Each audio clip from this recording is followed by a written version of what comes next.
Welcome, Marianna.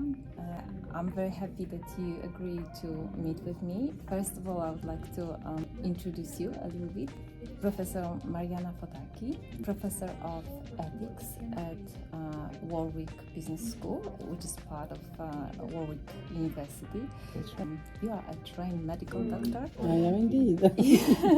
And I know that you used to work as a senior advisor to European Union institution. That was prior academia. I know that you hold a PhD from London School of Economics and Political Science in policy research, public policy. You are author of more than 70 articles and book chapters on topics ranging from gender inequalities, business ethics, and how business impacts society. I feel privileged that I can have you here at Café Bricolage. So, welcome. Thank you, Lisa. Thank you for having me. Let's start. Yes. So, Café Bricolage is supposed to be a space for conversation over coffee, but we didn't get to get a coffee. We still got something to drink. Yeah, we got something to drink. And it is going to be about conversations, serious and not so serious. But the first question is actually serious, because I want to ask you about interdisciplinary studies. So, do you consider yourself an interdisciplinary researcher? Inevitably, given my background that you've been actually exposing here. So, but also not just because of who I am myself, my diverse educational background. I started from medicine, then moved to public health, public policy, and now I'm in the field of business ethics. But management itself, it's a very eclectic discipline, as we know. Management is influenced very strongly by psychology, sociology, and economics, and more recently by other disciplines as well, cultural studies, anthropology. A variety of fields, so it would be very untrue and just very limiting to say that one who is locating herself, like myself, in management, that one is not at least aspiring to be an interdisciplinary researcher. And just one thing I would like to add to this is that the management issues that we research and teach our students have to do with issues of organization, organizing, and like social issues that are very relevant and should be accessible to a wide variety of audiences. And our students reflect, amongst others, reflect those audiences. So, in order to solve social problems, organizational problems, we have to understand what motivates people, right? So then the psychological stuff comes in, and how people act in groups. So we have, sociology. And of course, in management, inevitably, it's about business, it's about profitability, it's about different forms of governance. We touch upon policy issues. So inevitably, we have to see ourselves as interdisciplinary researchers. What are the challenges or opportunities when we talk about interdisciplinary? So opportunities are plenty, in the sense that increasingly we have to deal with complex issues, and they cannot be solved by one discipline. By one discipline for sure. Be it whatever, we're talking about healthcare policy. So I personally got to healthcare, got interested in policy issues because it wasn't sufficient for me to understand why our systems are not as good as they could be. I mean, doctors are excellent everywhere. In every country I worked, doctors are excellent, health staff is excellent, but healthcare systems, are not always functioning perfectly. So it is to do with issues of, financing, governance, and other issues. But you're speaking about something more specific. Is it easy to actually do interdisciplinary research? Clearly, the way our research outputs are evaluated militates against interdisciplinarity, right? When we submit our research papers for evaluation, we submit it to a certain panel, and whilst everybody's talking about interdisciplinarity, in reality there is very little practice. I also want to say that in order for us to solve just the current, but also the incoming problems like populism, climate change, artificial intelligence taking over a job, the future of work. In our research, we don't merely need to draw on the different disciplines. We need to develop transdisciplinary approaches, just merging insights from different disciplines to create a new approach to understand this complex issues. So how our governance structures in universities and research committees will reflect on those challenges, and how can they in reality promote interdisciplinary and more so even transdisciplinary research. It remains to be seen. It's a long way to go, actually, because, as you say, reviewers consider themselves experts in a very tiny field of management, right? Or even a tiny field of gender theory or tiny field of entrepreneurship. So what is the future of academia with that a little bit of paradox with the desire that we have to have interdisciplinary studies, but at the same time there are challenges that we are not experts on everything, but with the amount of research and so many papers being produced every day, every month, so how are we going to be across not one but few areas of disciplines? So do you have any advice or any vision of like future academia? Yeah, just I think we really need there's already an emerging trend that we need to actually face fewer pressures to publish. In a sense, we have to publish less and kind of, how can I say, more, how can I put it, fewer papers. There should be, the pressure on numbers should ease, and we should look at actually this kind of conversation across boundaries.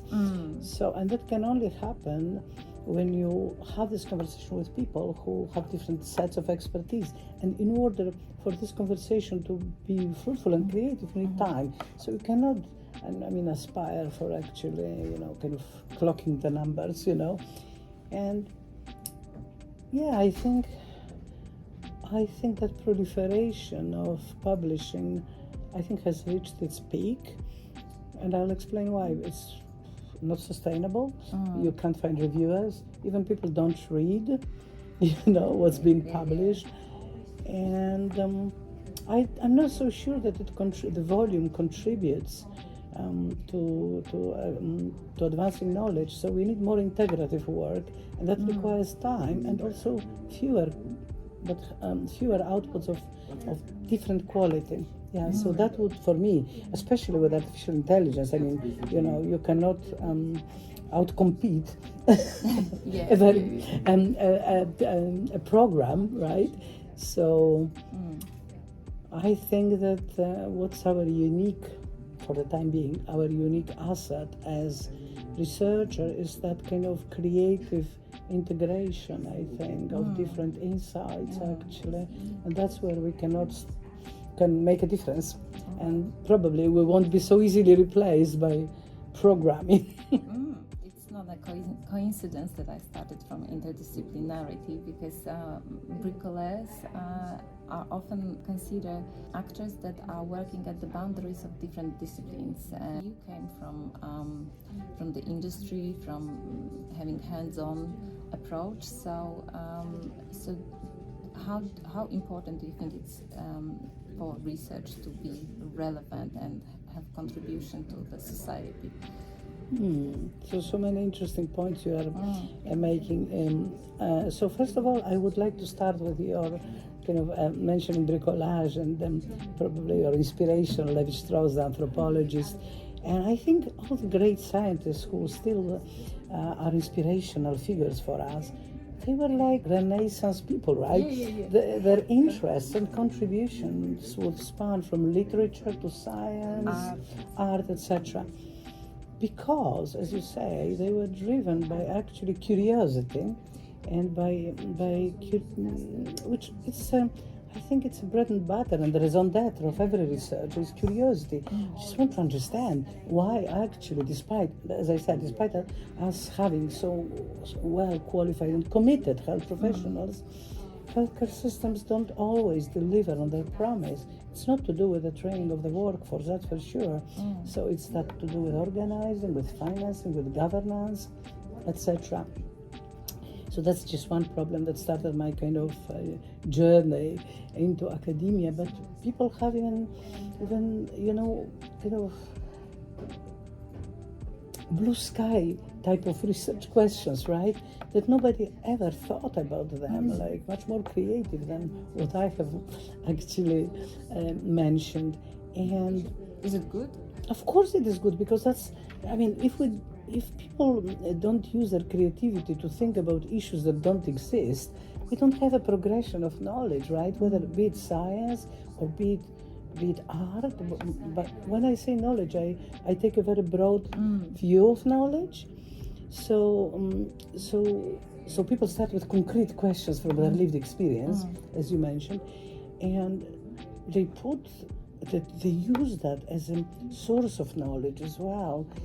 And you mentioned bricolage as a technique, or maybe philosophy even, of drawing on different perspectives, and not just perspectives, but different resources. So what works, right? What works in order for us to try to understand and solve the problems or research questions, or satisfy our curiosity. But one more thing I would say, that bricolage is very interesting, because when you bring different type of knowledges and resources, you create something new and which of startling beauty, perhaps, or something that is, kind of, you produce different insights by bringing, like, it's like when you go to a beautiful shop with fabrics and you put different fabrics together, and something completely different, new emerges, something like that, right? So, yeah. So the beautiful things that emerge, should it be always useful? Because beauty is useful, no? Beauty is useful. I like that. Because if our encounters with beautiful things, be it works of formally known as art, but just being in the nature even, right? Or, I don't know, just observing the movement even, if that kind of gives us a peace of mind, if that allows us to think creatively, or if that gives us a sense of fullness, well-being, well, that's very useful, right? Coming from the industry, from the world of medicine policy, contributing to the European Union policies, to what extent that impact your choices of topics that you research? So, as you did say, I think my personal view is that we are all driven by our deeper desires and anxieties sometimes, and curiosities, as I say. So, for me, I mean, the research topics that I got engaged with, and even more than you mentioned, actually. Of course, yes. Yeah, but so I don't have a single kind of track of research, and that's because I lived in different places. My kind of life history was taking me to different places, but also it's in response to changes that happen in the outside world, right? So, for example, I joined projects in European-founded projects in Russia and Armenia and Georgia, because I was so interested, in how one moves from a planned economy to market economy, right? And what does it mean for the societies that undergo the transformations? So these were the types of projects that I was involved with, and kind of as an advisor to the various ministers, dealing mostly, in fact, with social issues. Like, for example, my first project in Russia was addressing the social impact of economic restructuring and privatization, right? And that was the Ministry of Economy. So, but also when we had this huge kind of migration crisis, or inverted commas, or migration movement in 2015 in Europe, and coming from Greece. Greece was a frontier country, as is Poland now for different reasons. And it was such an interesting, as a citizen of Greece, but also of European Union, I was so interested, how do we address such issues of pivotal societal importance, but more as you said, going to the micro level, how people who actually are were the first point of contact, how they responded to these arrivals, and then how their attitude changed through official policies that were adopted by the European Union. So it was a very interesting research problem for me, but also something that deeply interested me as a citizen. So Levi-Strauss, when I'm listening to you, I remember Levi-Strauss' words that he noted that bricoleurs always put something out of themselves into their projects. So it sounds like you said that you were in different places and you were responsive to what was happening, what was changing. So probably this is something that we all can learn from you to react and just not be indifferent to what's happening and take inspiration from the current affairs and everything that is happening. I wanted to ask about your style of research, because bricolage is defined as improvisational, emergent approach, more spontaneous, and Levi-Strauss put it in contrast with more pre-planned, rational, scripted approach.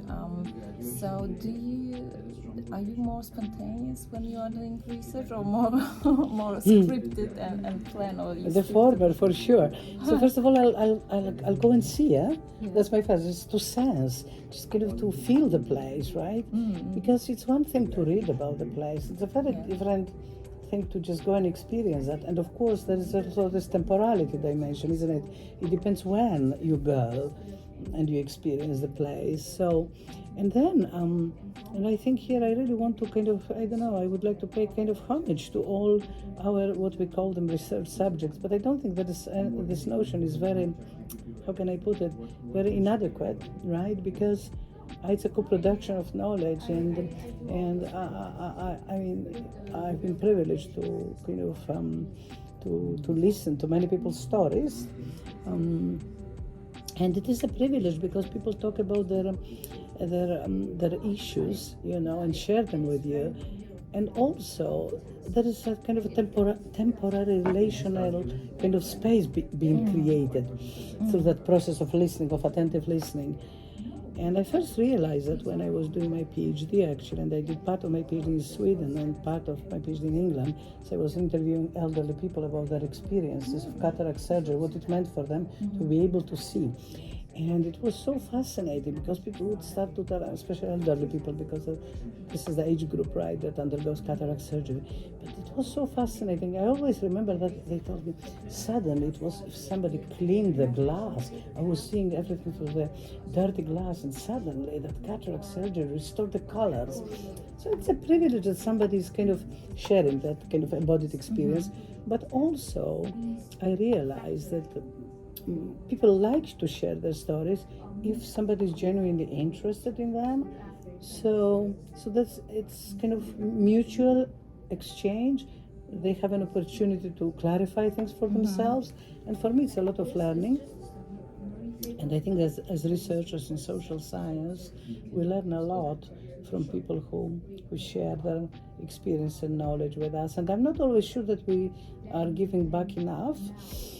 But that's another issue that, from ethical perspective, concerns me a lot. And perhaps our role as researchers, that's my personal view, is to be that bridge and then just tell in return, tell people stories that actually, what they say, it's an experience that's shared by people in other places as well. So, for example, when I work with extractivism, right, movements with women, it's so interesting what the stories women tell you. But as a researcher, you already know that, say, in Latin America, women have have kind of built solidarity networks and activist networks. I mean, women just from the countryside, right?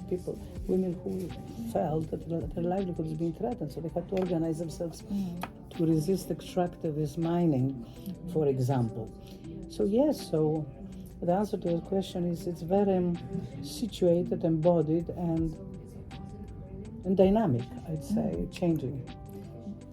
When I'm listening to you, I can hear that it is like not possible to plan these interactions with people that you meet, with the stories that you hear. But then when you read papers, often you don't see this story, how it happened. You see some kind of numbers, or you see the end result, 2 paragraphs, and you want to hear about mistakes or what was not according to the plans. Do you think that it's a little bit of a mismatch between what is put in the paper and what is really happening? There are various ways of publishing, right? And there are various outlets. But for me, the research journey, and again, I return to my PhD because I already had a preconception. I have to say that was a long time ago, but I already had a preconception of what am I going to find. And the research process has overturned that preconception, most of my preconceptions, right? And I think that was very attractive, and I think in a way kind of seductive, the seductive part of the research process, that you actually learn and you become a different person through that process, because what you thought was the case is absolutely not like this. So that's a very privileged type of encounter. I think we should be able to respond to your question on a more kind of concrete level.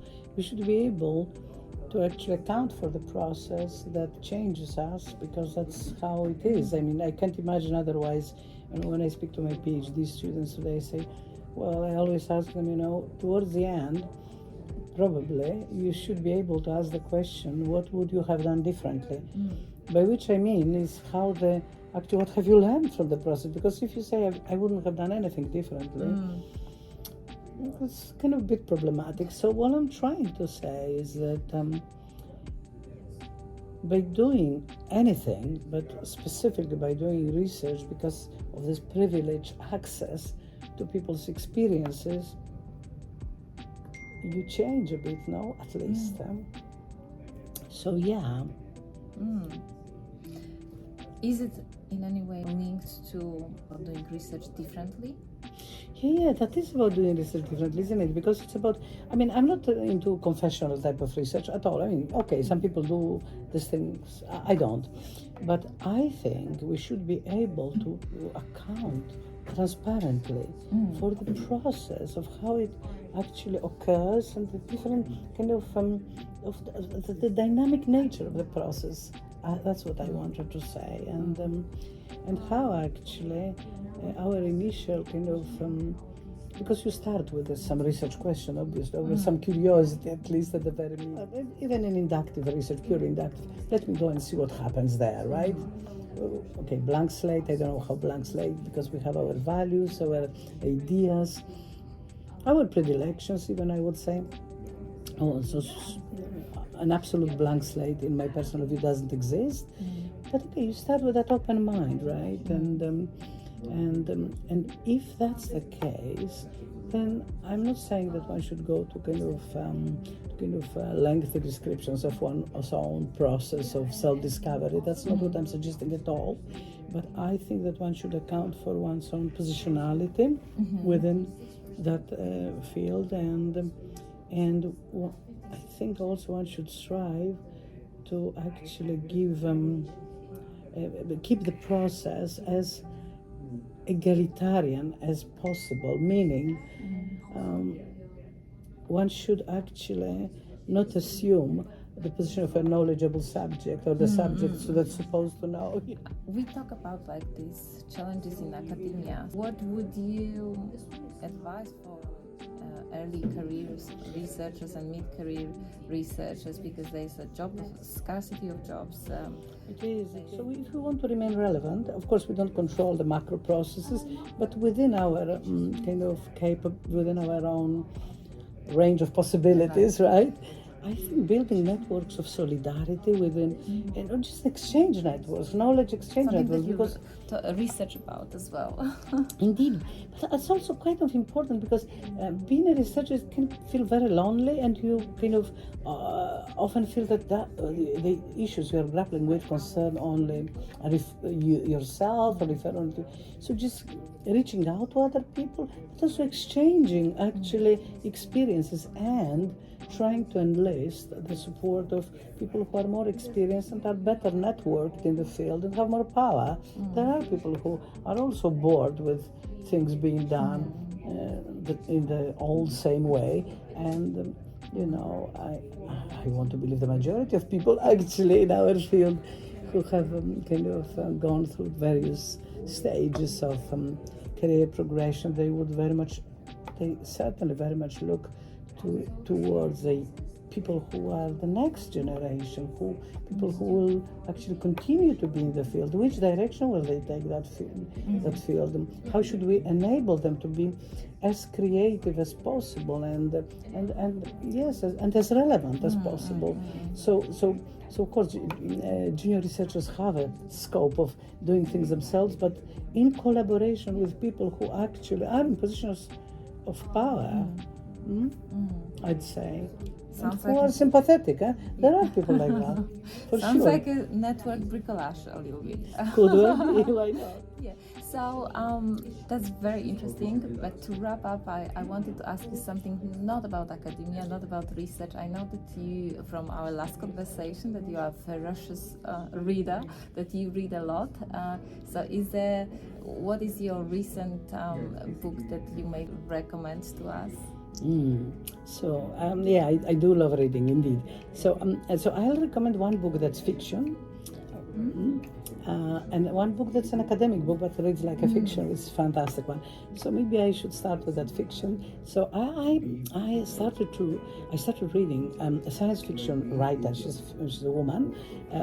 She unfortunately she's passed away a few years ago, Ursula Le Guin, and she's fantastic because she was one of the path breakers. She was probably the first woman who her parents were anthropologists, in fact, right? And she was not only very successful, but she also carved her own path, and her books are super relevant actually. So I read The Dispossessed, which really made an impression on me. So that's written like in the late 70s, I think, mid 70s. And Dispossessed is like she compares a utopian society, like a society is very egalitarian, and the society is very market orientated, and she doesn't conclude in an easy way which society is better. Is it a spoiler? No spoiler. No, yeah. So that was and some other stuff. I mean, she wrote in again in the 70s about actually removing gender. If we remove gender, how society is organized if gender is not an issue, So and this is a beautiful piece of literature. So that's about fiction. The other book, the academic one, which is written for popular audiences, but it's a very academically informed work. Except that the references are relegated to the annex in order not to interrupt the flow. So it's a book written again by anthropologists and David Graeber and archaeologist David Wengerow. And unfortunately, David Graeber again prematurely, I think, passed away. Very, very super activist as well, not just super scholar, but also an activist. And the book is called The Dawn of Everything. And the interesting aspect of this book is that these people combined archaeological and anthropological knowledge in order to actually literally disrupt everything we know about societies until now. So they went just further into the past, like 4,000 or 5,000 years ago, before Egyptian or Assyrian or civilization, etc. And they just concluded, I mean, these are they have political views, of course, and each was concluded that societies had different paths of organizing themselves. So it's not that linear path from gatherers, hunters, towards kind of owning land and hierarchy. They have proven by using the available evidence, and they've shown us that society is organized in hierarchical ways, but simultaneously there were societies that organized in very egalitarian ways. So it's a fascinating reading, by the way. So I'll put them on my list. Do please. Thank you so much. Thank you so much, amazing. Lisa. A pleasure. I was supposed at the beginning to tell everyone where we are, because we are at Macquarie Business School, Macquarie University City Campus, so in the heart of Sydney. So Yay, it's Sydney beautiful Tower is here. here. It's actually not like a wallpaper. It's a real one. It's a real view, so we can. It's a beautiful place, Sydney. Yes, so youth have a wonderful stay. I had wonderful visiting. I had this opportunity. I was invited to be a visiting professor for a short period of time here at Macquarie University Business School, and it's been phenomenal here. I met wonderful people. You've been generous with your time and your wisdom, and we really appreciate that. And enjoy the rest of your stay. Thank you so much, Lisa. Pleasure. Bye. Nie, to wszystko. Świetnie, ty to wszystko zmontujesz, tak dalej. Może się uda. Okej. To jest jakby takie triki, że rozmawialiśmy o jakichś pytaniach, bo wtedy jak te pytania się trzymać tych pytań trzeba. Patrzę na ciebie? Czy patrzę tu? W ogóle będziemy tak w obie strony. Tak, w ogóle, tylko żebyś mi z okienka nie wyszła. Teraz, że to dobrze, nigdzie nie wyszło. Będzie dobrze. So.